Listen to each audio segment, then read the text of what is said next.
अस्सलाम वालेकुम एवरीवन। आज हम डिजिटल इलेक्ट्रॉनिक सेकंड का नेक्स्ट लेक्चर स्टार्ट करेंगे, जिसमें हम डिस्कस करेंगे आईसी लॉजिक फैमिलीज के बारे में। हमें पहले से ही पता है कि आईसी लॉजिक फैमिलीज जो हैं वो डिफरेंट टाइप्स की होती हैं, like RTL, DTL, TTL, ECL and CMOS. RTL, DTL, TTL और ईसीएल, इन सब में कुछ ना कुछ डिसएडवांटेजेस पाए गए थे। उन डिसएडवांटेजेस की बिना पर हमने इनको यूज नहीं किया था कुछ ऑपरेशंस को परफॉर्म करने के लिए। इन सब में सबसे जो better modification form of IC logic family थी वो है सीमॉस। सीमॉस जो है वो बेसिकली एब्रिविएशन है common metal oxide semiconductor devices का। ये इम्प्रूव लॉजिक वर्जन है। सीमॉस बेसिकली इक्वल होता है पीमॉस प्लस एनमॉस के। पीमॉस क्या है? पीमॉस जो है वो बेसिकली पीमॉस जो है वो बिहेव करता है like a inverter. At low inputs पर हाई आउटपुट ऑकर करेगा और हाई इनपुट्स पर लो आउटपुट जो होंगी वो प्रोड्यूस होंगी पीमॉस में। इसकी सर्किट डायग्राम जो है वो कुछ इस तरह से है। यहाँ पर हम देख सकते हैं कि ये जो है ये सिंपल एफईटी की जो सर्किट डायग्राम्स हैं उसकी तरह बनाया गया है, सिंपल बिल्कुल। एफईटी में हम जेफेट में क्या पढ़ते थे कि वहाँ पर 3 टर्मिनल्स होते हैं, गेट, सोर्स और ड्रेन। यहाँ पर जस्ट क्या है, एक इन्वर्टर को अटैच कर दिया गया। ये इन्वर्टर क्या करेगा? ये इन्वर्टर इन्वर्ट करने का काम करेगा, यानी जब भी हम इनपुट्स लो देंगे तो हमें यहाँ पर हाई आउटपुट मिलेगी, और अगर हम यहाँ पर हाई इनपुट्स देंगे तो यहाँ पर लो आउटपुट प्रोड्यूस होगी।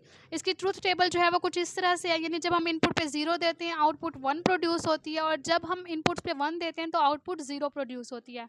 जबकि एनमॉस क्या है? एनमॉस जो है वो इन्वर्टर के तौर पर बिहेव नहीं करता, ये लाइक अ डी फ्लिप फ्लॉप की तरह बिहेव करता है। जैसे हमने पिछले सेमेस्टर में पढ़ा कि डी फ्लिप फ्लॉप में क्या होता है, हम जो इनपुट्स देते हैं हमें वही आउटपुट मिलती है। 0 दिया तो 0 मिलेगी, 1 दिया तो 1 मिलेगी। यानी अगर इनपुट्स लो हैं तो लो आउटपुट प्रोड्यूस होगी, अगर इनपुट्स हाई हैं तो हाई आउटपुट प्रोड्यूस होगी।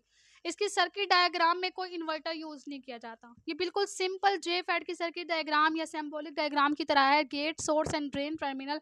लेकिन जब हम इसको कंबाइनली ड्रा करते हैं तो इसमें ड्रेन टर्मिनल जो है वो ग्राउंडेड कर दिया जाता है, जिसकी वजह से क्या होता है कि जब हम कंबाइनली सर्किट की बात करते हैं तो पी मॉस में तो इन्वर्टर हो रहा होता है, लेकिन एन मॉस में अगर कभी हाई आउटपुट आ भी रही हो, वो आउटपुट जो है वो डायरेक्टली कनेक्टेड ग्राउंड की वजह से वो आउटपुट भी लो हो जाती है। सी मॉस की डायरेक्ट जो डायग्राम है वो कुछ इस तरह से है। यहाँ पर हम देख सकते हैं कि हमने इनपुट ली हुई है पोटेंशियल, यहाँ पर ये पी मॉस अटैच है, ये एक इन्वर्टर अटैच किया गया, ये इसका ड्रेन टर्मिनल है। यहाँ पर आउटपुट प्रोड्यूस होगी। ये यहाँ पर हमने नीचे जो है वो एन मॉस लिया है, एन मॉस में जो है ये टर्मिनल जो है ये गेट टर्मिनल है, ये इसका सोर्स टर्मिनल है, और ये इसका सोर्स टर्मिनल है, और ये इसका ड्रेन टर्मिनल है। अब अगर हम यहाँ पर 0 कंसीडर करते हैं, यहाँ पर 0 दिया है, तो उस सूरत में क्या होगा, ये इन्वर्टर के पास जाएगी, ये इसको इन्वर्ट करके 1 कर देगा, यानी इस टर्मिनल पे आउटपुट क्या है, 1 प्रोड्यूस हो रही है। 0 अगर नीचे भी आएगी एन मॉस के पास तो एन मॉस उसे 0 ही रहने देगा। उसके बाद अगर हम देखें, अगर हम यहाँ पर 1 इनपुट देते हैं, यहाँ पर हमने 1 इनपुट दी है, 1 इनपुट पे क्या होगा, इन्वर्टर के पास जाएगी, इन्वर्टर इसे 0 करके ड्रेन 0 देगा।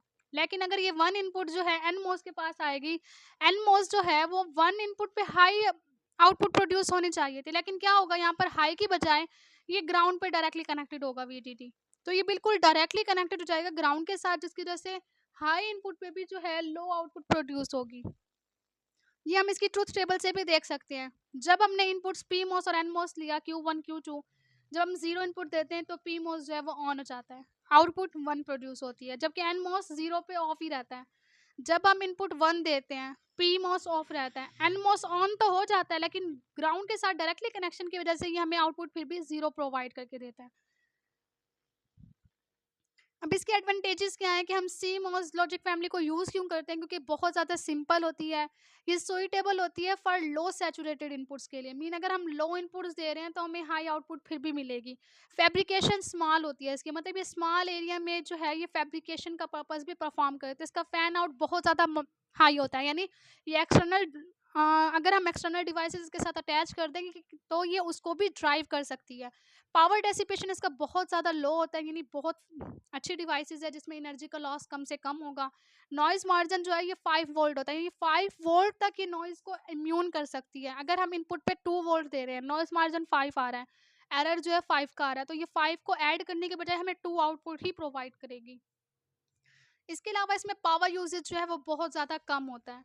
डिसएडवांटेज इसका जस्ट ये है कि ये बहुत ज़्यादा कॉस्टली होती हैं। इसके अलावा इन्हें स्पेशल कंडक्टिंग फॉर्म में स्टोर कराना पड़ता है। इनके मटेरियल्स को जब भी हम सीमोस बनाते हैं या सीमोस का सर्किट ड्रा करते हैं तो उन्हें स्पेशल कंडक्टिंग फॉर्म में रखना पड़ता है। तो ये था हमारा आज का टॉपिक जिसमें हमने लास्ट आईसी लॉजिक फैमिलीज़ के बारे में डिस्कस किया। नेक्स्ट लेक्चर में हम इंटरफेसिंग के बारे में पढ़ेंगे कि किस तरह हम इंटरफेसिंग यूज़ क्यों करते हैं, बेसिकली इसका पर्पस क्या है।